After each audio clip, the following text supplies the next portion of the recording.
NMO का ये कार्य उस राष्ट्रभक्ति का प्रतीक है जो एक चिकित्सक के रूप में, एक स्वयंसेवक के रूप में हमने अपनी विरासत को आगे बढ़ाने के लिए ईमानदारी पूर्वक, बिना किसी सरकार के प्रोत्साहन के, बिना किसी अन्य सहयोग के, हर व्यक्ति अपने भाव के साथ जुड़ करके, स्वतः स्फूर्त भाव के साथ, सर्दी, गर्मी, बरसात, सुविधा की चिंता किए बगैर निरंतर लग करके उस कार्य को आगे बढ़ा रहा है। और आज उसका परिणाम है, हम जब इन 7 जनपदों में जाते हैं तो एनएमओ के बारे में लोग वहां जानकारी रख रहे हैं। गुरु गोरखनाथ स्वास्थ्य सेवा यात्रा के बारे में लोग जानकारी रख रहे हैं। वहां से जुड़े हुए लोगों के साथ स्थानीय नागरिकों का उठना बैठना हुआ है। उनके बीच में जाने में जो पहले संकोच करते थे, आज वह दूरी कम हुई है।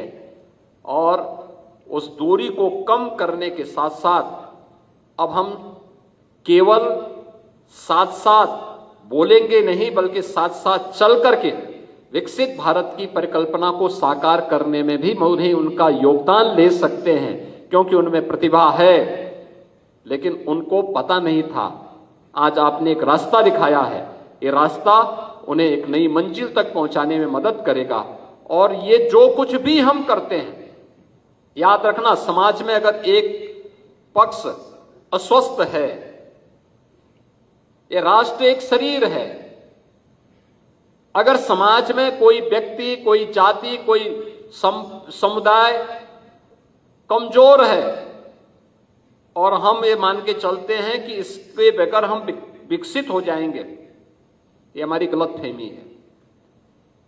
हमें विकास की समग्र और समावेशी अवधारणा को आगे बढ़ाना पड़ेगा। स्वास्थ्य के क्षेत्र में भी हर व्यक्ति का अधिकार बनता है कि उसको बेहतर स्वास्थ्य सुविधा प्राप्त हो।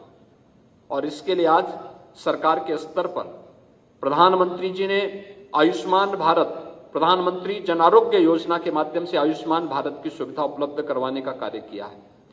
हमने उसको और विस्तार देकर के तमाम अन्य वर्गों को उसके साथ जोड़ने का काम किया। जो मैंने पहले बताया, बनटांगिया है, मुसर है, कोल है, थारू है, चेरो है, गोड़ है, सहरिया है, बुक्सा है, इन सबको भी हम लोगों ने उसके साथ जोड़ने का काम किया है और उस तबके को भी जोड़ने का काम किया है।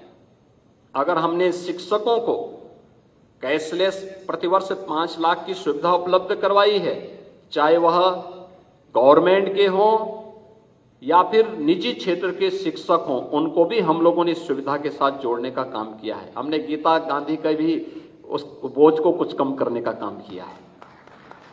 यद्यपि सीएमएस एक बेहतरीन संस्थान के रूप में काम कर रहा है और लखनऊ का तो यह अपने आप में सबसे बड़ा शिक्षा का केंद्र बिंदु है।